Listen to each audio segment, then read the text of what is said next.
Hello everyone, welcome to Envirotrix. मैं हूं doctor Savita कलशन और आज के इस लेक्चर में हम बात करने वाले हैं solid waste management. Solid waste management से पहले जो है लास्ट लेक्चर में मैंने हजार्डस वेस्ट मैनेजमेंट की बात की थी, साथ ही साथ बायोमेडिकल वेस्ट मैनेजमेंट जो है हमने डिस्कस किया था। और साथ ही अगर हम देखें तो प्लास्टिक वेस्ट मैनेजमेंट रूल के बारे में मैंने शॉर्ट वीडियो में डिस्कशन करा था। और अभी जो है हम आज का जो हमारा लास्ट टॉपिक है सॉलिड वेस्ट मैनेजमेंट का, वो कवर करेंगे। तो चलिए बात करते हैं सबसे पहले सॉलिड वेस्ट मैनेजमेंट की। सॉलिड वेस्ट क्या होता है, ठीक है, इसको कैसे जो है हम मैनेज कर सकते हैं, इंडिया जो है वो कितना वेस्ट, सॉलिड वेस्ट जो है वो जनरेट करती है, how this is different from plastic waste और बायोमेडिकल वेस्ट, और इंडिया में जो है सॉलिड वेस्ट मैनेजमेंट जो है वो चैलेंजिंग क्यों होता जा रहा है, और कब से जो है सॉलिड वेस्ट को जो है हम एक्नॉलेज करना स्टार्ट करा कि आने वाले टाइम पर वेस्ट जो है हमारे लिए एक बहुत ही इम्पॉर्टेंट मुद्दा जो है वो बन सकता है। तो चलिए सबसे पहले बात करते हैं कि कोई भी वेस्ट जब वेस्ट मैनेजमेंट की जब बात होती है तो उसका जो है एक छोटा सा एक लाइफ साइकिल होता है कि बेसिकली हम क्या करते हैं, वेस्ट इंसेप्शन करते हैं कि हमने क्या किया, वेस्ट को किस में डाल दिया, डस्टबिन में डाल दिया। डस्टबिन से कहाँ पे, कलेक्शन एरियाज़ पे जो है वो वेस्ट जाएगा, सिग्रीगेट होगा, उसके बेसिस पे कौन सा जो है वो रिसाइकलेबल है, कौन सा जो है वो इंसिनरेशन हजार्डस वेस्ट है, कौन सा बायोडिग्रेडेबल वेस्ट है, तो उसके बेसिस पे सिग्रीगेशन हुआ। सिग्रीगेशन होने के बाद कलेक्शन एंड ट्रांसपोर्टेशन होगा, फिर उसको ट्रांसफ़र स्टेशन पे जो है वो भेजा जाएगा।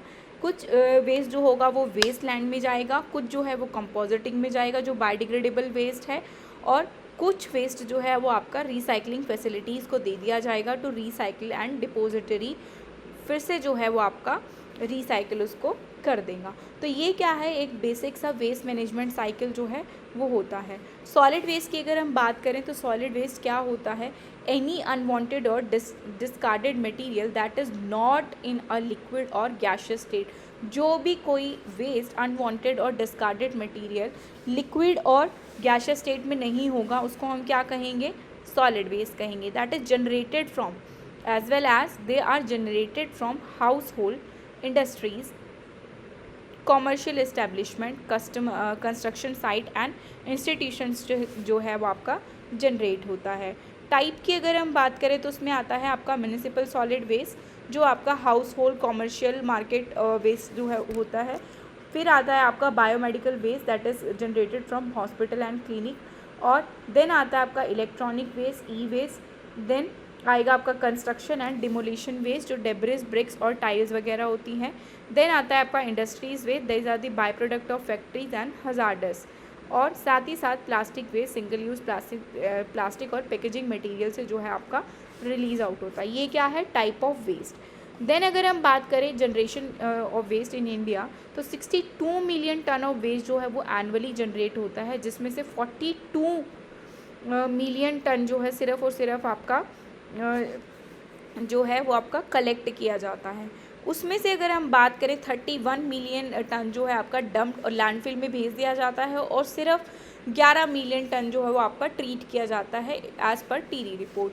नेक्स्ट अगर हम बात करें जिसमें से 5.6 मिलियन टन जो है आपका वो प्लास्टिक वेस्ट होता है, 0.717 मिलियन जो है वो आपका बायोमेडिकल वेस्ट जनरेट होता है, और 1.790 मिलियन जो है वो आपका हजार्डस वेस्ट होता है।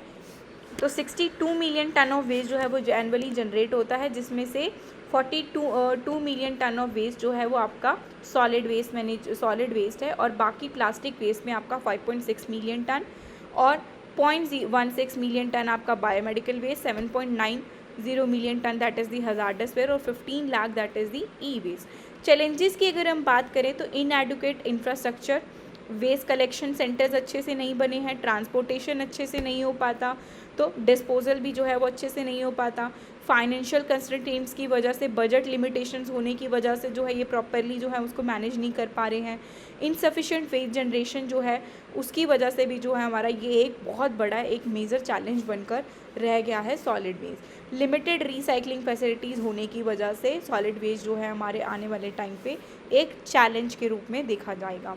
देन अगर नेक्स्ट हम बात करें what are the consequences of improper waste management, अगर इम्प्रॉपर वेस्ट मैनेजमेंट होगा तो क्या क्या हमारे कॉन्सिक्वेंसेज रहेंगे। तो वेस्ट वाटर पोल्यूशन कॉज होगा, अगर अच्छे से हम वेस्ट को मैनेज नहीं कर रहे हैं तो एयर पोल्यूशन कॉज होगा, सॉइल पोल्यूशन भी कॉज होगा, इकोसिस्टम डिस्ट्रप्शन हमें देखने को मिलेगी, जो टॉक्सिक हार्मफुल सब्सटेंसेस हैं वो बायोडाइवर्सिटी को जो है वो हार्म करेंगे। साथ ही साथ इकोनॉमिक कंसिक्वेंसेस जो है हमें देखने को मिलेंगे अगर increase waste management cost due to contamination. Waste अगर इंक्रीज़ होता जाएगा तो उसको मैनेज करने के लिए भी हमें पैसे की ज़रूरत पड़ेगी, तो हमारी इकोनॉमी जो है वो भी हमारा डिस्टर्ब हो जाएगा। नेक्स्ट अगर हम बात करें, अब मैंने इस स्लाइड के अंदर जो है सॉलिड वेस्ट मैनेजमेंट रूल को पूरा का पूरा कंसाइज कर रखा है। अगर आप इस पूरे पेज को याद कर लेंगे तो आप इजीली जो है सॉलिड वेस्ट मैनेजमेंट के बारे में अगर कहीं पर भी कोई क्वेश्चन आएगा तो इजीली आप लिख पाएंगे और कोट कर पाएंगे। तो सबसे पहले अगर हम बात करें सॉलिड वेस्ट मैनेजमेंट रूल 2016 की, तो सॉलिड वेस्ट मैनेजमेंट रूल की अगर हम हिस्ट्री देखें तो 1990 में इसको हमने क्या बोला जाता था, इसको municipal solid waste management rule, इसको क्या बोलते थे, municipal solid waste management rule जो है इसको बोला जाता था। 1990 में जो है ये लेकर आया गया क्योंकि वेस्ट का जो क्वांटिटी था वो इंक्रीज़ होना स्टार्ट हो गया था और हमारे लिए उसको अगर हम मैनेज नहीं करते, रूल्स नहीं बनाते तो वो मैनेज होना एक बहुत बड़े लेवल पे चैलेंज बनता जा रहा था। तो सबसे पहले 1990 में क्या आए, आपके municipal solid waste management rules आए, ठीक है। देन उसको फोर्स में कब लाया गया, 2000 में उसको फोर्स में लाया गया। और इसकी नोडल मिनिस्ट्री कौन थी, मिनिस्ट्री ऑफ इन्वायरमेंट, फॉरेस्ट और अर्बन लोकल बॉडीज़ जो है वो डील करती थी कि वेस्ट को जो है वो सिग्रीगेट करना है स्मॉल लेवल पर। तो कौन काम करता था इसके ऊपर, अर्बन लोकल बॉडीज़ जो है वो काम करती थी। नोडल मिनिस्ट्री कौन थी, मिनिस्ट्री ऑफ इन्वायरमेंट फॉरेस्ट के तहत। ये जितने भी रूल्स हैं, ministry of solid waste management rule है, ये किसके तहत बनाया गया था, एनवायरमेंट प्रोटेक्शन एक्ट 1986 के तहत जो है इसको बनाया गया था। देन बात आती है इम्प्लीमेंटेशन की। तो सबसे पहला इम्प्लीमेंटेशन फेज़ कब आया, 2000 से लेकर 2015 तक। इम्प्लीमेंटेशन जो है, इम्प्लीमेंट कौन करता है इन रूल्स को बेसिक ग्राउंड लेवल पे, तो वो था आपका सेंट्रल पोल्यूशन कंट्रोल बोर्ड और स्टेट पोल्यूशन कंट्रोल बोर्ड। तो सेंट्रल पोल्यूशन कंट्रोल बोर्ड और स्टेट पोल्यूशन कंट्रोल बोर्ड ने जिम्मा उठा लिया कि जो भी एरियाज़ हैं, जो सिटीज़ हैं जहाँ से वेस्ट जनरेट हो रहा है, जिस भी इंडस्ट्री से वेस्ट जनरेट हो रहा है, तो उसको कौन मैनेज करेगा, सेंट्रल पोल्यूशन कंट्रोल बोर्ड और स्टेट पोल्यूशन कंट्रोल बोर्ड जो है उसको देखेगी। और म्युनिसिपल बॉडीज़ जो है वो बनाई गई कि म्युनिसिपल बॉडीज़ जो है वो कब बनाएगी, ये 2015 से 2000 से लेकर 2015 का जो फेज़ आया उस दौरान म्युनिसिपल बॉडीज़ को बनाया गया अर्बन लोकल बॉडीज़ को रिप्लेस करके, कि म्युनिसिपल जो है डिपार्टमेंट जो है वो क्या करेगा, सिटीज़ में होल्ड करेगा कि कहाँ से वेस्ट जो है वो कैसा जनरेट हो रहा है और उसको सिग्रीगेट किस बेसिस पे करना है। देन इस रूल को 2016 में क्या कर दिया गया, रिप्लेस कर दिया गया by the solid waste management rule 2016। और different type of waste management rule जो है वो बनाए गए, जैसे कि प्लास्टिक वेस्ट मैनेजमेंट रूल बन गया, solid waste management rule, biomedical waste management rule, construction demolition waste management rule, और बहुत सारे रूल्स जो है वो यहाँ से 2016 में निकल कर आए। तो सॉलिड वेस्ट मैनेजमेंट रूल की अगर हम बात करें तो इसकी नोडल मिनिस्ट्री कौन है, पहले था, देखो ध्यान से देखना, ministry of environment and forest. अब नोडल मिनिस्ट्री कौन है, environment forest and climate change, ठीक है। Ministry of environment forest and climate change जो है यहाँ पर क्या है, इसकी नोडल मिनिस्ट्री है। नेक्स्ट अगर हम बात करें, इंडिया में 18% जो हमारी वर्ल्ड पॉपुलेशन है उसका 18% हिस्सा जो है हम कवर करते हैं, और जो 18% पॉपुलेशन है वर्ल्ड पॉपुलेशन इंडिया की, जो वर्ल्ड पॉपुलेशन के बेसिस पे अगर हम देखें तो 12% ग्लोबल म्युनिसिपल वेस्ट जो है वो जनरेट करता है इंडिया। तो 18% वर्ल्ड पॉपुलेशन जो कवर कर रहा है इंडिया, वो 12% ऑफ ग्लोबल म्युनिसिपल वेस्ट जो है वो जनरेट करती है। अभी मैंने बात की थी एज़ पर टेरी रिपोर्ट के 62 मिलियन टन एनुअली जो है वो वेस्ट जनरेट होता है, जिसमें से 43 मिलियन वेस्ट जो है वो कलेक्ट किया जाता है। सोचो 62 मिलियन टन वेस्ट जो है वो जनरेट हो रहा है, लेकिन उसमें से सिर्फ कितना कलेक्ट हो पा रहा है, 43 मिलियन टन। बाकी का कहाँ जा रहा है, 12 मिलियन टन जो है वो आपका ट्रीट किया जाता है, लेकिन 31 मिलियन टन जो वेस्ट है वो आपका डंपिंग साइट्स पे जाता है, लैंडफिल साइट्स पे जाता है। तो दिल्ली की अगर हम बात करें, दिल्ली में जो वो पहाड़ है कूड़े का, जो सैनिटरी लैंडफिल साइट है, वो डे बाय डे वो है इंक्रीज़ होती जा रही है। हर सिटीज़ में जो है वो एक बहुत बड़ा मेजर प्रॉब्लम हो गया है कि जो वेस्ट, हाउस होल्ड वेस्ट जो रिलीज़ हो रहा है, म्यूनसिपल वेस्ट जो जनरेट हो रहा है, उसको कहाँ पर जो है हमें डंप करना है और कैसे जो है उसको ट्रीट करना है। तो ये बहुत बड़ा मेजर चैलेंज जो है वो बनकर आ गया है। कंसिक्वेंसेस की मैंने बात करी कि अगर वेस्ट को मैनेज नहीं करेंगे तो क्या क्या इश्यूज़ जो हैं वो क्रिएट होंगे और क्या ऐसे कंसिक्वेंस चैलेंजेस हैं जिसकी वजह से वेस्ट को जो है हम मैनेज नहीं कर पा रहे हैं। देन सॉलिड वेस्ट की अगर हम बात करें तो any waste which is solid और semi solid, we call it as solid waste. साथ ही साथ सॉलिड वेस्ट में हम सैनिटरी, कॉमर्शियल, इंस्टीट्यूशनल और मार्केट वेस्ट को, साथ ही साथ dairy waste, horticulture waste, treated biomedical waste, not biomedical, यहाँ से क्लासीफाई कर दिया गया कि बायोमेडिकल वेस्ट मैनेजमेंट रूल जो है वो अलग होंगे, लेकिन जो ट्रीटेड बायोमेडिकल वेस्ट होगा उसको हम किस में कंसिडर कर सकते हैं, सॉलिड वेस्ट में। तो treated biomedical waste, battery waste, radioactive waste, ये सारा का सारा किस में कंसिडर किया जाएगा, सॉलिड वेस्ट में। We excluded the industrial biomedical and E waste. Industrial biomedical और ई वेस्ट को जो है सॉलिड वेस्ट मैनेजमेंट रूल 2016 से क्या कर दिया गया, एक्सक्लूड कर दिया गया। क्लियर है। देन की फीचर्स की अगर हम बात करें तो इसमें रिस्पॉन्सिबिलिटी ऑफ जनरेटर जो है वो बात की गई कि सिग्रीगेशन करेंगे, रैक पिकर्स और लोकल बॉडीज़ जो हैं उसको देखेंगी कि 3 तरीके में जो है वो सिग्रीगेशन होगा according to solid waste management rule 2016 की वेट, ड्राई और डोमेस्टिक। वेट में आपका क्या जाएगा, बायोडिग्रेडेबल वेस्ट जाएगा जिसको हम कंपोजिटिंग में यूज़ कर सकते हैं। ड्राई में आपका प्लास्टिक, पेपर, मेटल और वुड जाएगा जिसको हम रिसाइकलिंग प्रोसेस में हम यूज़ कर सकते हैं। नेक्स्ट अगर हम बात करें डोमेस्टिक हजार्डस वेस्ट की, तो उसमें आपके diaper, napkins, empty container, cleaning agent and mosquito repellents जो हैं, मॉस्किटो रिपेलेंट्स के जो चीज़ें हैं वो सारी की सारी जो हम किस में कंसिडर करेंगे, डोमेस्टिक हजार्डस वेस्ट में। ठीक है, किस में कंसिडर करेंगे, डोमेस्टिक हजार्डस वेस्ट में। तो 3 तरीके से सिग्रीगेशन जो है वो किया गया। क्वेश्चंस अगर आपसे पूछा जाए कि according to the solid waste management rule 2016 तो उसके की फीचर्स की अगर हम बात करें तो रिस्पॉन्सिबिलिटी ऑफ जनरेटर जो है वो कितने बेसिस पर सिग्रीगेशन करती है, that is the wet, dry और डोमेस्टिक हजार्डस वेस्ट। क्लियर है। देन मेजर अमेंडमेंट्स की अगर हम बात करें, सेकेंड बात हुई थी वेस्ट जनरेटर पे। तो बायोडिग्रेडेशन, बायोमेथेनाइजेशन वेस्ट, तो वेस्ट जो जनरेटर होंगे उनको पे करना पड़ेगा अगर उसको प्रॉपरली जो है वो सिग्रीगेट नहीं कर रही हैं। देन बात की गई थी EPR, brand honour plastic packaging जो कर रही हैं तो उनको क्या है, वो उनकी रिस्पॉन्सिबिलिटी जो है वो तय कर दी गई किसके थ्रू, EPR के थ्रू। EPR की बात जो है मैं बहुत बार जो है वो डिस्कस कर चुकी हूँ, हजार्डस वेस्ट मैनेजमेंट, ई वेस्ट मैनेजमेंट रूल में जो है मैं डिस्कस कर चुकी हूँ। तो ई वेस्ट मैनेजमेंट रूल भी जो है हम डिस्कस कर चुके हैं शॉर्ट वीडियोस में। तो ये क्या होती है, एक्सटेंडेड प्रोड्यूसर रिस्पॉन्सिबिलिटी होती है, जिसमें जो प्रोड्यूसर ने प्रोड्यूस किया है उसका ही रिस्पॉन्सिबिलिटी है कि इन्वायरमेंट में जो उसने प्रोडक्ट बनाया है वो प्रॉपरली डिग्रेड हुआ है या नहीं हुआ है। तो वो एक्सटेंडेड प्रोड्यूसर रिस्पॉन्सिबिलिटी जो है वो बता दी गई। और CPCB जो है इसके लिए क्या प्रोवाइड करता है, सर्टिफिकेशन प्रोवाइड करता है। नेक्स्ट अगर मेजर अमेंडमेंट की हम बात करें तो 2018 में जो है वो क्लैरिफिकेशन ऑफ ड्यूटीज़ असाइन की गई, लोकल बॉडीज़ को जो है ज़्यादा रिस्पॉन्सिबिलिटीज़ दी गई। तो 2018 का मेजर अमेंडमेंट की बात करें तो क्लैरिफिकेशन ऑफ ड्यूटीज़ की बात की गई 2020 में। और जो ये यहाँ पर जो है वो कौन डील करता था, ministry of environment, forest, climate change ने जो है अमेंडमेंट किया था।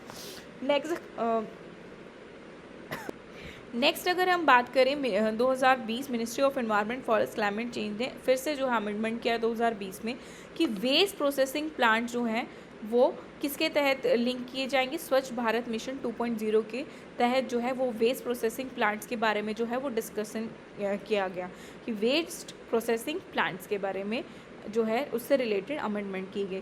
2022 में मिनिस्ट्री ऑफ एनवायरनमेंट, फॉरेस्ट और क्लाइमेट चेंज और CPCB ने मिलकर जो है सर्कुलर इकोनॉमी की बात की। सर्कुलर इकोनॉमी, EPR और बैन सिंगल यूज़ प्लास्टिक की जो है 2022 में बात की थी। Then next key feature draft solid waste management rule 2024 की अगर हम बात करें तो मॉनिटरिंग एंड कंप्लाइंस की बात की गई कि सीपीसीबी जो है वो मैंने भी बताया था कि सीपीसीबी को सेंट्रलाइज कर दिया गया कि online registration and annual reporting कौन देखेगा, सीपीसीबी देखेगी। कौन देखेगा, सीपीसीबी जो है उसके ऊपर काम करेगी। नेक्स्ट जो है वो बात की गई कि साथ ही साथ जो है आपका सर्कुलर इकोनॉमी पे जो है हम क्या करेंगे, फोकस करेंगे। किस पे फोकस करेंगे, सर्कुलर इकोनॉमी पे। सर्कुलर इकोनॉमी के बारे में हम नेक्स्ट फर्दर डिस्कस करने वाले हैं। और वेस्ट सेग्रीगेशन इनटू बायोडिग्रेडेबल और एंड नॉन बायोडिग्रेडेबल। तो सफाई कर्मचारी authority to fine violator and refuse the unsegregated waste collection. तो सफाई कर्मचारी हैं उनको क्या करना है, उनको फ़ाइन पे करना होगा। तो पोल्यूटर पे का जो कंसेप्ट है वो यहाँ पर लगाया गया कि बायोडिग्रेडेबल और नॉन बायोडिग्रेडेबल वेस्ट में जो है हमें क्या करना है, सिग्रीगेट करना है। नेक्स्ट अगर हम बात करें extended the producer EPR responsibility. EPR cover all waste generator including the bulk generator, environmental compensation based polluter pay principle. अगर जो कोई भी इंडस्ट्री बहुत ज़्यादा पोल्यूशन जो है वो क्रिएट कर रही है तो उसको क्या करना होगा, कंपनसेशन देना होगा, पोल्यूटर पे प्रिंसिपल को फॉलो अप करना होगा। देन नेक्स्ट बात की गई थी एग्रीकल्चर वेस्ट मैनेजमेंट की। तो local bodies including gram panchayat mandate the prevent and burning of agriculture. तो जो मेजर कंसर्न एट प्रेजेंटली हमारा जो चल रहा है कि एग्रीकल्चर बर्निंग के से रिलेटेड की जो पराली वगैरह जो आपकी जलाई जाती हैं, तो स्टबल बर्निंग जो की जाती है, तो वो बता दिया गया कि ग्राम पंचायत और लोकल बॉडीज़ की रिस्पॉन्सिबिलिटी है कि हमें बर्न नहीं करना है एग्रीकल्चर वेस्ट को, उसको प्रिवेंट करना है और उसको हम किस में यूज़ कर सकते हैं, बायोफ्यूल बनाने में जो हम उसका यूज़ कर सकते हैं। नेक्स्ट अगर हम बात करें प्रोसेसिंग रिक्वायरमेंट्स की, तो encourage on site waste processing.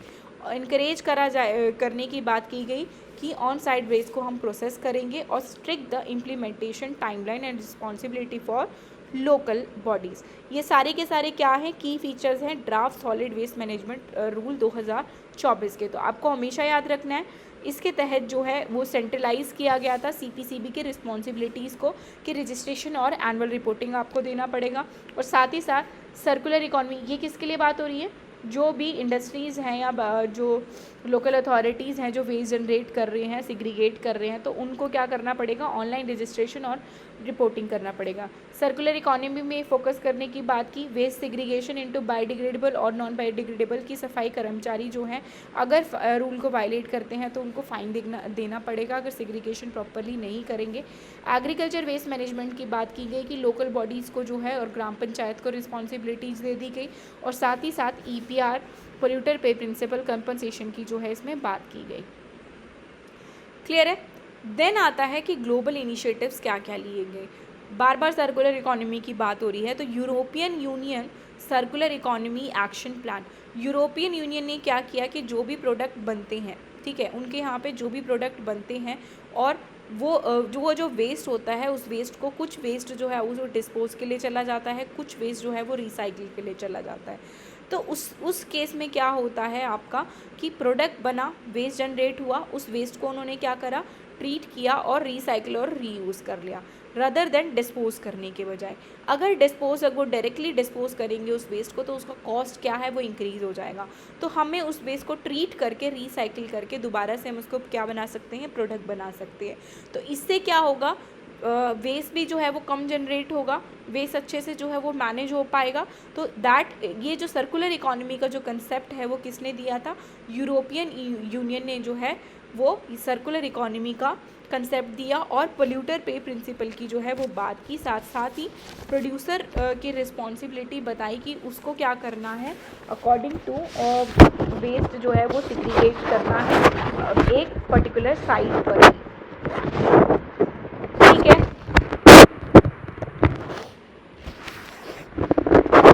तो यूरोपियन यूनियन बेसिकली क्या करती है, वो वेस्ट को क्या करती है, मिनिमाइज़ करती है, रिसोर्सेज को क्या करती है, रीयूज़ करती है। तो यूरोपियन यूनियन क्या कर रहा है, जो भी वेस्ट जनरेट हुआ उसको क्या करा उन्होंने, मिनिमाइज़ किया वेस्ट को, रिसोर्सेज को रीयूज़ किया। देन प्रमोट करा प्रोड्यूसर्स को की रिस्पॉन्सिबिलिटी को, किसको प्रमोट किया, प्रोड्यूसर्स की रिस्पॉन्सिबिलिटीज़ को प्रमोट किया। वेस्ट को जो वेस्ट जनरेट हुआ उसको मिनिमाइज़ किया, रिसोर्स रीयूज़ किया, प्रमोट किया, देन प्रोड्यूसर्स की रिस्पॉन्सिबिलिटी पे उसको छोड़ दिया। सपोज दैट अगर एक एग्जांपल की अगर हम बात करें कि CFL लाइट जो है, ठीक है, अगर हम मार्केट से कोई CFL लाइट लेते हैं, एक तरीका ये है कि हम डायरेक्टली क्या करें, अगर वो ख़राब होगी तो हम उसको डिस्पोज कर दें। एक तरीका क्या है कि उस CFL लाइट के लिए, अब आपने बहुत जगह देखा होगा कि उस पर डेट जो है वो मार्क कर देते हैं। अगर उस डेट के दौरान अगर वो CFL लाइट जो है वो ख़राब हो जाती है, या फिर जब भी वो लाइट आपकी ख़राब होगी, जब हम उसको शॉप पे जाकर रिटर्न करेंगे तो उसका जो है वो कुछ अमाउंट आपको कंपनसेशन देकर और नई लाइट जो है वो आपको दे देती हैं। उसका जो पैसे हैं, कुछ पैसे जो है उसके रिड्यूस कर देते हैं, अमाउंट जो है वो डिक्रीज़ कर देते हैं। तो बाकी जो अमाउंट है वो कौन दे रहा है? प्रोड्यूसर्स दे रहा है। जो भी इसका मैन्युफैक्चरर होगा वो जो है आधी अमाउंट जो उसको पे कर रहा है। तो सपोज दैट कि इससे क्या हो रहा है आपका कि डायरेक्ट डिस्पोजेबल की बजाय, कि बहुत सारा वेस्ट जनरेट होने की बजाय आपका वेस्ट जो है वो मिनिमाइज़ हो गया। तो वेस्ट मिनिमाइजेशन जो है वो यूरोपियन यूनियन से कंसेप्ट निकल कर आया कि हमें सर्कुलर इकोनॉमी को क्या करना है? मैनेज करना है। तो ये सबसे पहले जो है प्रोड्यूसर रिस्पॉन्सिबिलिटी की जो बात की गई थी, आपसे MCQ में जो है वो पूछा गया था कि प्रोड्यूसर रिस्पॉन्सिबिलिटी की बात सबसे पहले कब की गई थी। वो वेस्ट के लिए जो है सबसे पहले इंडिया में प्रोड्यूसर रिस्पॉन्सिबिलिटी की बात की गई। देन प्लास्टिक वेस्ट में भी जो है प्रोड्यूसर रिस्पॉन्सिबिलिटी जो है वो असाइन कर दी गई और पोल्यूटर पे प्रिंसिपल जो है वो अप्लाई किया गया। ठीक है, अब पता चला ये कंसेप्ट कहाँ से आया? यूरोपियन यूनियन से। देन नेक्स्ट अगर हम बात करें फूड वेस्ट रिडक्शन इनिशिएटिव, तो फूड वेस्ट रिडक्शन इनिशिएटिव जो है वो कहाँ से लिया गया? एक तो फ्रांस और इटली से। तो फ्रांस और इटली क्या करता है? वो बैन करता है फूड वेस्ट को। ठीक है, उन्होंने क्या कर रखा है कि कोई भी फूड वेस्ट जो है वो लैंडफिल साइट पे नहीं जाएगा। ठीक है, कोई भी फूड वेस्ट जो है आपका लैंडफिल साइट पे नहीं जाएगा। ऑर्गेनिक वेस्ट जो है वो क्योंकि ऑर्गेनिक वेस्ट की वजह से क्या होता है? आपका फायर कॉज होता है। फायर कॉज होगा तो क्या होगा? पोल्यूशन होगा। इसीलिए फ्रांस और इटली जैसे देशों में जो है वो फूड वेस्ट को कंपोजिटिंग के लिए भेजा जाता है, ना कि लैंडफिल में डंप किया जाता है। तो अगर लैंडफिल में वो वेस्ट जाएगा तो क्या होगा? फायर जो है, जैसे आपने देखा होगा दिल्ली में समर सीज़न में बहुत ज़्यादा जो है लैंडफिल साइट पर फायर वाला जो इश्यूज़ हैं वो देखने को मिलते हैं। बिकॉज ये सारी की सारी चीज़ें जो हैं वो किसकी वजह से कॉज होती हैं कि हमारा जो वेस्ट है, फूड वेस्ट भी और बाकी जो वेस्ट है वो सारा का सारा लैंडफिल साइट में चला जाता है, जिसकी वजह से फायर वाली प्रॉब्लम जो है वो कॉज होती है और पोल्यूशन जो है वो कॉज होता है। तो वेरियस पोल्यूशन वहाँ से कॉज होते हैं, ground pollution, air pollution, water pollution, सारे पोल्यूशन जो है यहाँ से अराइज होते हैं। ठीक है, देन नेक्स्ट अगर हम बात करें डिपॉजिट रिफंड स्कीम, जर्मनी और स्वीडन जैसे देश जो है वहाँ पर क्या होता है कि वेंडिंग मशीन्स बनाई गई हैं कि अगर आपने कोई कोका कोला या पेप्सी है, जो भी आपने कोई भी कैन अगर आपने निकाली है या भी कोई भी आपने बॉटल अगर निकाली है तो उसको आप क्या करेंगे? जगह जगह पर आपकी डिस्पोजल मशीन्स बना रखी हैं कि अगर आपने वो कैन जो है वो यूटिलाइज़ किया, कैन में से जो ड्रिंक लिया, देन आफ्टर ड्रिंक जो है आप क्या कर देंगे? उस कैन को डिस्पोजेबल मशीन में जो है आप डिस्पोज़ कर देंगे। तो जब डिस्पोजेबल मशीन में हम पीने के बाद जब डिस्पोज़ करते हैं तो उसका हमें डिस्पोजिट और रिफ़ंड जो है वो मिलता है। ठीक है, तो इससे क्या होता है कि वेस्ट जो है वो कलेक्शन होने में, वेस्ट कलेक्ट करने में जो आसानी हो जाती है। अब जो कैन जो बनी प्रोड्यूस हुई तो वो सारा का सारा जो कैन वाला वेस्ट है वो एज इट इज़ आपका जो डिस्पोजल के लिए या रिसाइकलिंग के लिए जो है वो चला जाएगा। तो वहाँ पे सिग्रीगेशन की ज़रूरत नहीं पड़ेगी हज़ार्डस वेस्ट की। तो डिपॉजिट एंड रिफंड स्कीम जो है ये बहुत अच्छा स्कीम है, हम इसको इम्प्लीमेंट कर सकते हैं अपने लेवल पे। देन नेशनल इनिशिएटिव्स की अगर हम बात करें, इंडिया में क्या क्या इनिशिएटिव्स लिए गए हैं सॉलिड वेस्ट मैनेजमेंट के लिए, तो सबसे पहला स्वच्छ भारत मिशन जो है वो लाया गया इंडिया में। तो स्वच्छ भारत मिशन जो है वो अर्बन एरियाज़ में सबसे पहले देखने को मिला था। दैट इज़ लॉन्च इन 2024 में जो है इसको लॉन्च किया गया। ठीक है, कब लॉन्च किया गया था स्वच्छ भारत मिशन? 2014 में, नॉट 24, 2014 में इसको लॉन्च किया गया। It is the flagship programme. क्या है? फ्लैगशिप प्रोग्राम है for the waste collection. Scientific processing की अगर हम बात करें तो 2026 तक जो है वो साइंटिफिक प्रोसेसिंग भी वेस्ट कलेक्शन के लिए हमें देखने को मिल सकती है।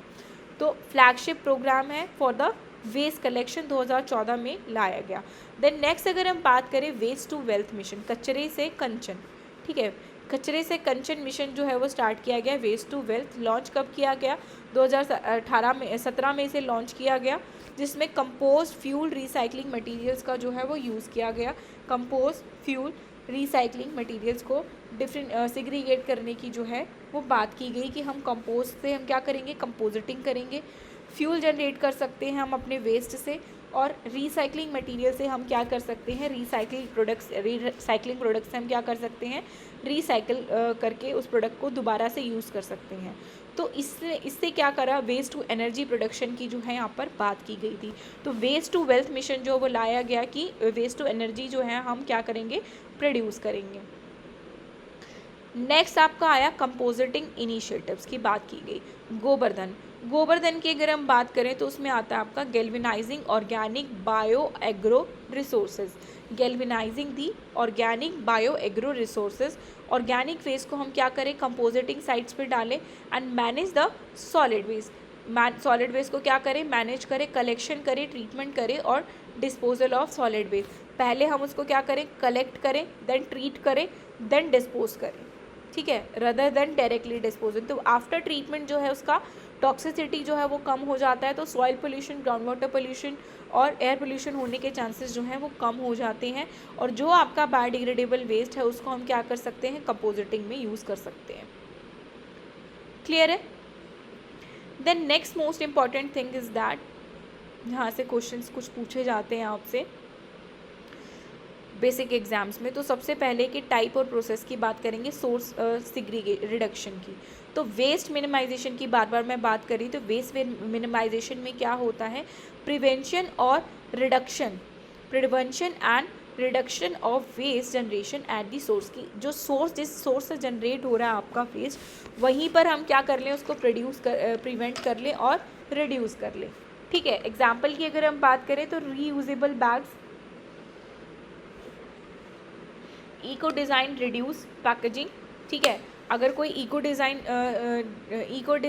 और रिड्यूस पैकेजिंग का हम यूज़ करें तो एग्जांपल में रीयूजेबल बैग्स का हम यूज़ कर सकते हैं। तो अपनी जगह पर हमने क्या किया, अगर हम मार्केट से कोई कैरी बैग लेकर आए, पॉलीथीन लेकर आए, तो हम क्या करें, उस वेस्ट को उस बैग को हम क्या करें, मल्टीपल टाइम जो हम उसको यूज़ कर सकते हैं। या फिर हम क्या कर सकते हैं, एक अगर हमने कोई पेपर बैग लिया या फिर कपड़े का बैग लिया, तो उसको जो है हम रीयूज़ कर सकते हैं, मल्टीपल टाइम उसको वॉश कर सकते हैं, यूज़ कर सकते हैं। जो कपड़े का बैग है, तो सोर्स को हम रिड्यूस कर सकते हैं, वेस्ट को हम मिनिमाइज़ कर सकते हैं, ठीक है। तो most sustainable part of 3R hierarchy, it is the most sustainable part of 3R। तो 3R में आपका क्या आता है, रीसाइकिल, रीयूज़ और रिड्यूस। नेक्स्ट अगर हम बात करें सेग्रीगेशन एट सोर्स, ये तो क्या था, सोर्स को, वेस्ट को मिनिमाइज़ कर दे, सोर्स को रिड्यूस कर दे, जहाँ से जनरेट हो रहा है उसी को हम ओवरकम कर लें। देन आता है आपका जो वेस्ट जनरेट हो गया उसको हम क्या करें, सेग्रीगेट करें। मैंने बात की थी 3 बीन्स की, वेट, ड्राई और डोमेस्टिक वेस्ट कलेक्शन के लिए बीन्स जो है हम तैयार कर सकती हैं, ठीक है, according to solid waste management rule 2016। Then separating the biodegradable, recyclable, hazardous and any other household industry level waste, ठीक है। ग्रीन में हम क्या डालेंगे, वेट वेस्ट डालेंगे, ब्लू में क्या डालेंगे, ड्राई वेस्ट को डालेंगे, ब्लैक और रेड में क्या डालेंगे, हजार्डस वेस्ट। ग्रीन बीन में क्या जाएगा, ग्रीन मतलब दैट इज़ बायोडिग्रेडेबल, तो उसमें क्या जाएगा, आपका वेट जाएगा जो आपका कंपोजिटिंग में चला जाएगा। ड्राई वेस्ट जो है आपका वो किस में जाएगा, ब्लू में जाएगा, जैसे प्लास्टिक बैग्स हैं, पैकेजिंग मटीरियल्स हैं, वो सारी चीज़ें किस में जाएंगी, ब्लू में चली जाएंगी, ठीक है। और कुछ जो हजार्डस बीन्स में जो नैपकिन्स हैं, सैनिटरी पैड्स हैं, ये सारी चीज़ें किस में जाएंगी, आपका ब्लैक या फिर रेड बीन में। देन इसके लिए mandatory, which is mandatory under the solid waste management rule 2016। तो सेग्रीगेशन जो है वो मैंडेटरी कर दिया गया, किसके तहत, सॉलिड वेस्ट मैनेजमेंट रूल 2016 के तहत। देन बात होती है कंपोजिटिंग की। कंपोजिटिंग क्या होता है, आपका बायोलॉजिकल ट्रीटमेंट मेथड होता है। क्या होता है, बायोलॉजिकल ट्रीटमेंट मेथड होता है, जिसमें हम क्या करते हैं, डिकम्पोजिशन ऑफ ऑर्गेनिक मैटर करते हैं। बैकयार्ड कंपोजिटिंग भी हम कर सकते हैं, विंड्रो कंपोजिटिंग भी कर सकते हैं, या फिर वर्मी कंपोजिटिंग भी कर सकते हैं, ठीक है। अर्थवॉर्म्स वगैरह का यूज़ करके। प्रोड्यूसर्स जो क्या करते हैं, जो मैन्योर बनेगा उसको हम लैंडफिल आपका किस में यूज़ कर सकते हैं, फार्मर्स जो है उसको जो मैन्योर बनकर आएगा आफ्टर कंपोजिटिंग उसको यूज़ कर सकते हैं, उससे फर्टिलिटी और ईल्ड जो है फार्मर्स की इंक्रीज़ होगी फसल की, लैंडफिल पे जो लोड है वो भी आपका कम हो जाएगा। देन बात आती है बायोमिथेनेशन एनारोबिक डाइजेशन की। इसमें क्या होता है कि microbial breakdown of organic waste जो है in the absence of oxygen producing biogas and slurry. तो बायोमिथेनेशन या एनारोबिक डाइजेशन में बेसिकली क्या होता है कि आपका माइक्रोबियल डिग्रेडेशन जो है हम करते हैं किसका, ऑर्गेनिक वेस्ट का, और क्या प्रोड्यूस करते हैं, बायोगैस को और स्लरी को। क्या प्रोड्यूस करते हैं, बायोगैस को, ठीक है, बायोगैस का प्रोडक्शन होता है। किचन वेस्ट का हम यूज़ कर सकते हैं बायोगैस प्लांट बनाने में। This is useful for energy recovery and promoted the under the स्वच्छ भारत मिशन 2.0 के तहत जो हम इसको प्रमोट कर सकते हैं, बायोमिथेनेशन और एनारोबिक डाइजेशन, ठीक है। किचन से जो भी वेस्ट जनरेट हो रहा है उसको हम बायोगैस प्लांट्स लगाने में जो है हम यूज़ कर सकते हैं। देन आता है आपका रीसाइक्लिंग। रीसाइक्लिंग में हम क्या करते हैं, reprocessing the waste into the raw material and product. जैसे प्लास्टिक वेस्ट को हम रिसाइकिल कर सकते हैं, पेपर वेस्ट को रिसाइक्लिंग, ई वेस्ट को जो हम रिसाइकिल कर सकते हैं, और सर्कुलर इकोनॉमी को जो है वो बैलेंस कर सकते हैं। देन आता है आपका रीयूज़। रीयूज़ में using the item multiple time instant of disposal. Multiple time जो है, जैसे ग्लास बॉटल्स को हम यूज़ कर सकते हैं, क्लोथ बैग को हम मल्टीपल टाइम यूज़ कर सकते हैं, स्कार्फ्स जो होते हैं उनको भी हम मल्टीपल टाइम यूज़ कर सकते हैं। That is traditional and low cost method. ये क्या होता है, आपका ट्रेडिशनल मेथड होता है और लो कॉस्ट मेथड होता है। नेक्स्ट अगर हम बात करें इंसिनरेशन की, इंसिनरेशन में जो है आपका क्या होता है, हाई टेम्परेचर पे हमें बर्निंग देखने को मिलता है, ठीक है। हाई टेम्परेचर में जो है आपको बर्निंग देखने को मिलेगा। इंसिनरेशन जो है उसको थर्मल ट्रीटमेंट भी बोला जाता है। इंसिनरेशन में बेसिकली क्या होता है कि burning waste at a high temperature, जिससे आपका क्या निकल कर आएगा, ऐश, ट्यूब गैस और हीट जो है वो जनरेट होगी। तो इंसिनरेशन की अगर हम बात करें, it is the burning waste at a high temperature. Incineration क्या होता है, burning a waste at a high temperature, we call it as incineration. तो कौन कौन से वेस्ट को जो है हम इंसिनरेट करते हैं, जिसमें आपका आता है म्युनिसिपल सॉलिड वेस्ट, बायोमेडिकल और हजार्डस वेस्ट को जो है हम हाई टेम्परेचर पर ट्रीट करते हैं। वॉल्यूम रिडक्शन जो की अगर हम बात करें तो 90% जो है आपका इंसिनरेशन वॉल्यूम को रिड्यूस कर देता है, ठीक है। साथ ही साथ टाइम रिक्वायरमेंट की अगर हम बात करें तो कुछ घंटों में जो है ये आपका वेस्ट को मैनेज कर देता है। एंड प्रोडक्ट जो है वो क्या निकल कर आता है, आपका हीट और ऐश, ठीक है। हीट और ऐश जो है आपका एंड प्रोडक्ट निकल कर आता है। और पोल्यूशन रिस्क की अगर हम बात करें तो ये क्या कॉज करता है, एयर पोल्यूशन कॉज करता है, जहाँ से जब हम हाई टेम्परेचर पे किसी वेस्ट को जब ट्रीट करते हैं तो वहाँ से डाइऑक्सिन, पर्टिकुलेट मैटर, नॉक्स और सॉक्स जो है हमारे एटमॉस्फेयर में रिलीज़ होते हैं और क्या कॉज करते हैं, एयर पोल्यूशन कॉज करते हैं। और लैंड रिक्वायरमेंट की अगर हम बात करें तो इसमें लैंड रिक्वायरमेंट जो है आपका कम रहता है इंसिनरेशन में। कॉस्ट की अगर हम बात करें तो हाई कैपिटल कॉस्ट होने की वजह से ये हमारे लिए यूज़ करना चैलेंजिंग है। तो हाई ऑपरेट कैपिटल कॉस्ट और ऑपरेशन और मेंटेनेंस कॉस्ट जो है इसका बहुत ज़्यादा जो है वो हाई रहता है। एनर्जी रिकवरी की बात करें तो वेस्ट टू एनर्जी रिकवरी में जो हम इसको यूज़ कर सकते हैं। और सूटेबिलिटी की अगर हम बात करें तो सिटीज़ विद स्पेस इशू, जिन सिटीज़ में अगर स्पेस इशू है, टॉक्सिक और इन्फेक्शियस वेस्ट अगर ज़्यादा जनरेट हो रहा है तो उन सिटीज़ में हम इंसिनरेशन प्लांट्स का यूज़ कर सकते हैं। लास्ट में मैंने बात की थी कंपोजिटिंग की। तो कंपोजिटिंग क्या होता है, it is the biological decomposition of organic matter होता है, ठीक है। बायोलॉजिकली हम क्या करते हैं, ऑर्गेनिक मैटर को डिकम्पोज करते हैं। वेस्ट टाइप की अगर हम बात करें तो उसमें फूड, एग्रीकल्चर, गार्डन वेस्ट आता है। रिडक्शन कितना करता है, वॉल्यूम रिडक्शन आपका कितना करता है, क्वेश्चन में यही पूछा जाता है आपसे कि कंपोजिटिंग वेस्ट जो है वो वॉल्यूम रिडक्शन सिर्फ 50 to 60% करता है, वो भी सिर्फ बायोडिग्रेडेबल वेस्ट का, ठीक है। 50 to 60% वेस्ट रिडक्शन देखने को मिलता है, लेकिन waste reduction in case of incineration बात करें तो 90% होता है, ठीक है। और टाइम रिक्वायरमेंट की अगर हम बात करें तो इसमें मॉडरेट होता है। कंपोजिटिंग के केस में वीक टू मंथ में जो है आपका कंपोस्ट बन के तैयार हो जाता है। और साथ ही साथ जो पोल्यूशन की अगर हम बात करें तो बहुत कम पोल्यूशन जो हमें कंपोजिटिंग में देखने को मिलता है। लैंड रिक्वायरमेंट जो है इसमें मॉडरेट रहती है, कोस्ट जो है वो भी आपकी मॉडरेट रहती है, और रूरल एरिया और एग्रीकल्चर स्मॉल टाउन्स में जो है हम ये प्लांट लगा सकते हैं। ठीक है, नेक्स्ट इसके बाद मैं पहले बात कर रही हूँ लैंडफिल, सैनिटरी लैंडफिल साइट्स की। लैंडफिल में क्या होता है, बेसिकली बर्निंग, हम क्या करते हैं, बरी करते हैं वेस्ट को क्या करते हैं, burying, we are burying the waste in engineered और ओपन लैंड साइट्स।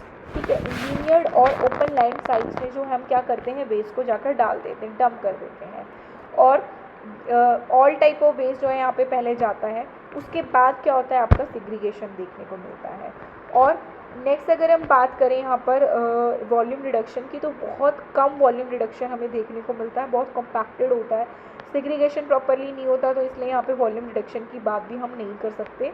और अगर हम टाइम रिक्वायरमेंट की अगर हम बात करें डिकम्पोजिशन की, तो टाइम रिक्वायरमेंट बहुत लंबे समय तक डिकेड्स लग जाते हैं इस वेस्ट को डिग्रेड होने में, और ये क्या कॉज करता है, लीचेट बनाता है, मीथेन लैंड ऑक्यूपेशन जो है वो कॉज करता है।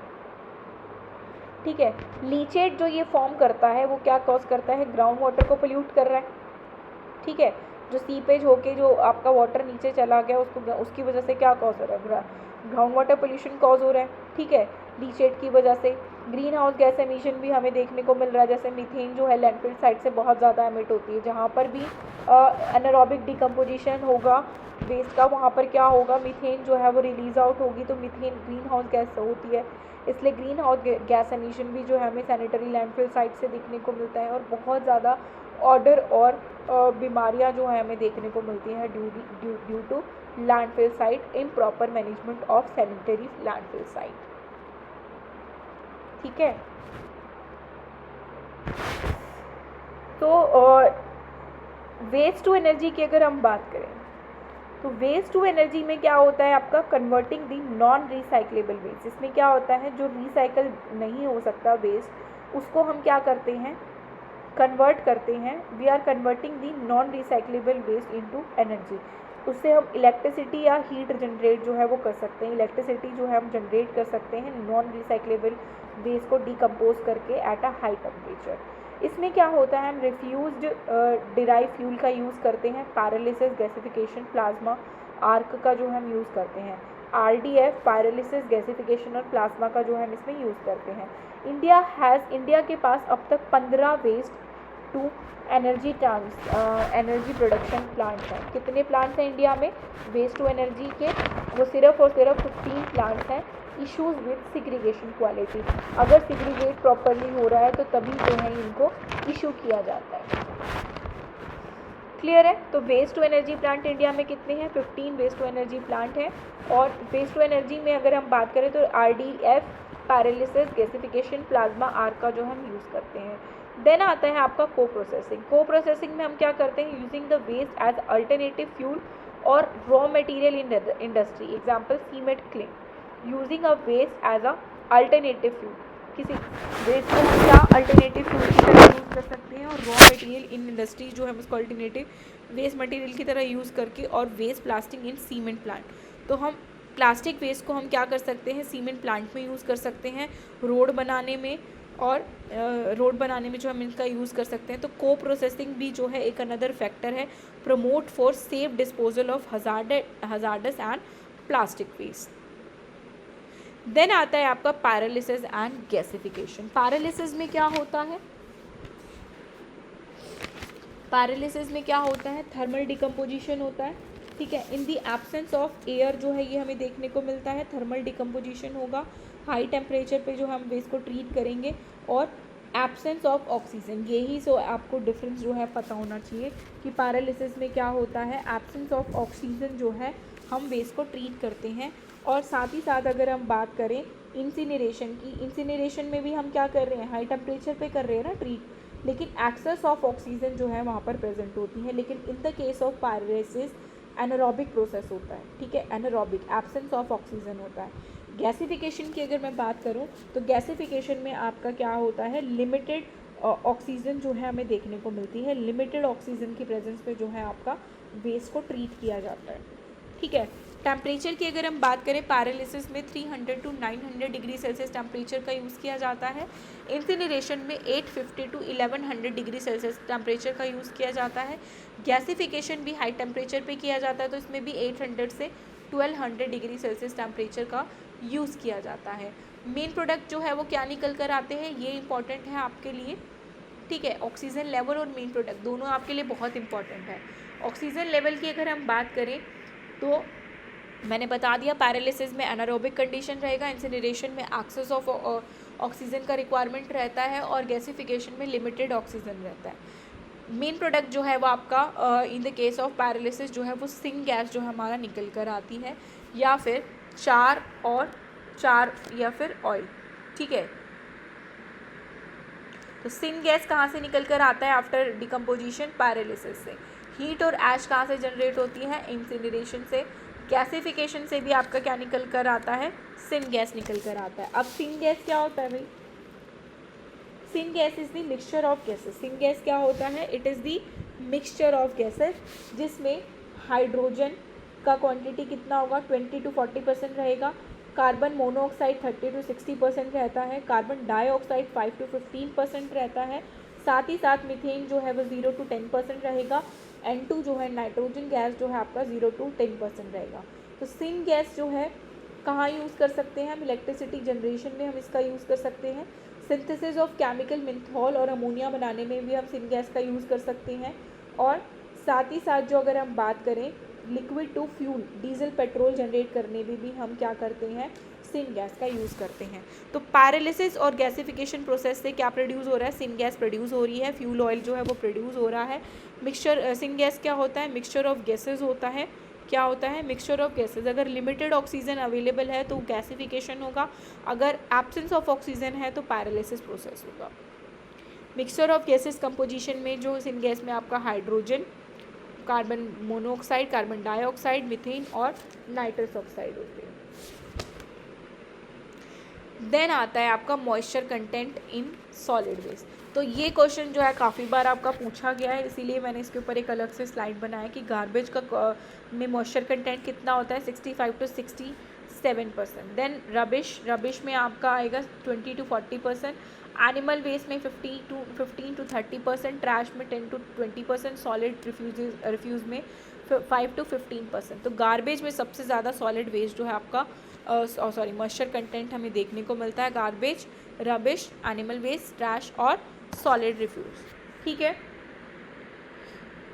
वर्मी कंपोजिटिंग की मैंने बात की थी, तो उसमें आपसे ये क्वेश्चन जो है इससे रिलेटेड एक पूछा गया है, अर्थवॉर्म की कौन कौन सी स्पीशीज़ जो है, बार बार रिपीटेड क्वेश्चन मुझे देखने को मिला था, इसीलिए मैंने आपको कवर करा एक स्लाइड में कि अर्थवॉर्म स्पीशीज़ की अगर हम बात करें तो 3 तरीके की अर्थवॉर्म स्पीशीज़ होती है। एक होता है एपिजिक, एंडोजिक और एनिसिक। तो एपिजिक जो होता है वो एक्सीलेंट कंपोजिटिंग करती है। एंडोजिक होता है वो मॉडरेट कंपोजिटिंग करता है, लेकिन एसिजिक का क्या काम है, सॉइल को मिक्स करना, ऑर्गेनिक मैटर को फॉर्म करना। एपिजिक अर्थवॉर्म्स की अगर हम बात करें जो आपके एक्सीलेंट कंपोजिटिंग करते हैं, इंडिया में सबसे ज़्यादा जो है वो पेरियोनिक्स एक्सोकोटस जो है वो हमें देखने को मिलता है, कैवेटस, एक्सोकोवेटस, ठीक है।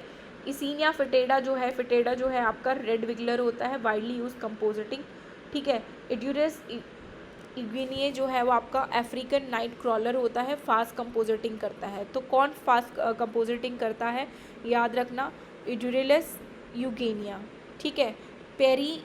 पेरियोनिक्स जो है वो आपका कहाँ पर मिलता है, ट्रॉपिकल कंपोजिटिंग के लिए फेमस है, इंडियन ब्लू, ठीक है, इंडिया में जो हमें देखने को मिलता है, और ये आपका फाउंड इन टेम्परेट जोन। ल्यूम्बेरियस रिबिलिस जो है आपका, ये भी क्या है, एक अर्थवॉर्म स्पीशी है जो हमें कहाँ देखने को मिलती है, टेम्परेट जोन में। तो क्वेश्चन में बहुत बार जो पूछा गया है वो ये पूछा गया है, एक तो फास्ट कंपोजिटिंग जो है इनमें से कौन करता है, तो option number B is the correct answer. India में सबसे ज़्यादा कौन सा जो है आपका अर्थवॉर्म स्पीशीज़ हमें देखने को मिलती हैं, ये क्वेश्चन भी जो है आपसे पूछा गया है। क्लियर है। देन इससे रिलेटेड 2 क्वेश्चन जो है वो देख लेते हैं, यूपीएससी में ये पूछे गए हैं ये question. In India the extended producer responsibility was imported as an important feature in which of the following. तो एक्सटेंडेड प्रोड्यूसर रिस्पॉन्सिबिलिटी की सबसे पहले बात कब की गई थी? ई वेस्ट मैनेजमेंट रूल में। देन उसके बाद आया आपका प्लास्टिक वेस्ट मैनेजमेंट रूल में, और अब बायोमेडिकल में भी और सॉलिड वेस्ट में भी जो है इसकी बात की गई है। तो नेक्स्ट क्वेश्चन देखते हैं। As per the solid waste management rule 2016 India which of the following statement is correct? Waste generator has to segregate waste into 5 categories. No. कितनी कैटेगरीज में होगा? 3 कैटेगरीज में। The rule are applicable to notify urban local bodies, notified town are and all industries are township only. No, this is applicable all over India. हर cities में, हर rural और urban areas में जो है इसको फॉलो किया जाएगा। तो ये ऑप्शन भी आपका गलत हो गया। The ruler provide for exact and elaborate criteria for identification of site for landfill and waste processing facility. तो जो हम सेग्रीगेशन करेंगे, 3 बेसिस पर हम सेग्रीगेशन कर रहे हैं, तो उसी के बेसिस पर जो है हमें हमारा वेस्ट को सेग्रीगेट करना है और आइडेंटिफिकेशन ऑफ साइट करना है। ठीक है। It is mandatory at the part of waste generator. The waste generated into the district cannot be moved another district. Yes, this is also correct, incorrect. Then हम बात कर लेते हैं बायोमेडिकल वेस्ट रूल 2016 की हमने बात की थी लास्ट लेक्चर में, और जिसमें मैंने बताया था 4 टाइप ऑफ बीन्स होते हैं, yellow bean, red bean, white bean, और साथ ही साथ मैंने बात की थी कि ब्लू बीन होता है। तो येलो बीन में जो क्वेश्चन है सबसे ज़्यादा आपसे पूछे जाते हैं इसमें मैच द फॉलोइंग केसेस में, कि येलो बीन को जो है ह्यूमन और एनिमल एनाटॉमिकल वेस्ट जो इसमें कंसिडर किया जाता है, उसके लिए हम क्या प्रोसेस यूज़ करते हैं? इंसिनरेशन प्रोसेस का यूज़ करते हैं, और डीप बरल का। ठीक है। रेड बीन की अगर हम बात करें तो उसमें tube, catheters, IV sets, plastic waste जो आपका जाता है, जिसको हम ऑटोक्लेविंग और रिसाइकलिंग में हम यूज़ करते हैं। वाइट बीन में आपका शार्प निडल, ब्लेड्स और स्क्रैपर्स आएंगे, जिसको ऑटोक्लेव और इनकैप्सुलेशन किया जाता है। ब्लू वेस्ट जो है आपका ग्लासवेयर वेस्ट होता है, वो उसको हम डिसइंफेक्ट करते हैं और रिसाइकिल करते हैं। क्लियर है? वेस्ट सेग्रीगेशन हो गया, इनिशियल फेज। तो आज के लिए इतना ही। अब हम जो है पूरा का पूरा सॉलिड वेस्ट मैनेजमेंट जो हम कवर कर चुके हैं, और अगर कोई क्वेरी हो, कोई रिलेटेड इशू हो, तो आप कमेंट बॉक्स में बता सकते हैं। नेक्स्ट लेक्चर जो अब हम कल डिस्कस करेंगे वो होगा आपका रिमोट सेंसिंग और जीआईएस। बहुत सारी क्वेरीज जो हैं इससे रिलेटेड मेरे पास आई हैं कि मैम रिमोट सेंसिंग और जीआईएस पे जो है प्लीज़ एक वीडियो में लेक्चर कंप्लीट करें, ताकि ईज़िली जो है हम क्वेश्चंस को सॉल्व कर पाएँ। तो नेक्स्ट लेक्चर जो हमारा होगा वो रिमोट सेंसिंग और जीआईएस से रिलेटेड जो है हम बात करेंगे। और इसी के साथ जो है आपका सॉलिड वेस्ट, अब आपके काफ़ी सारे यूनिट जो है कवर हो गए हैं। अब नेक्स्ट जो हम पीवाईक्यू सीरीज़ जो हम स्टार्ट करेंगे, अब हम पेपर्स लेंगे असिस्टेंट प्रोफेसर एग्ज़ाम्स में, जो आपके डिफरेंट स्टेट्स में जो भी पेपर्स आ रखे हैं, जो रह गए थे, उन पेपर्स को कवर करने की अब हम कोशिश करेंगे। कुछ पेपर्स जो हमने कवर कर लिए हैं, जो लेफ़्ट ओवर रह गए इन पेपर्स को हम कवर करेंगे अब। ठीक है। आज के लिए इतना ही। अगर वीडियो पसंद आए तो प्लीज़ लाइक, शेयर, सब्सक्राइब करें, मेरे चैनल को फॉलो करें, और किसी भी तरीके का कोई क्वेरी है तो कमेंट बॉक्स में आप बता सकते हैं। Thank you so much.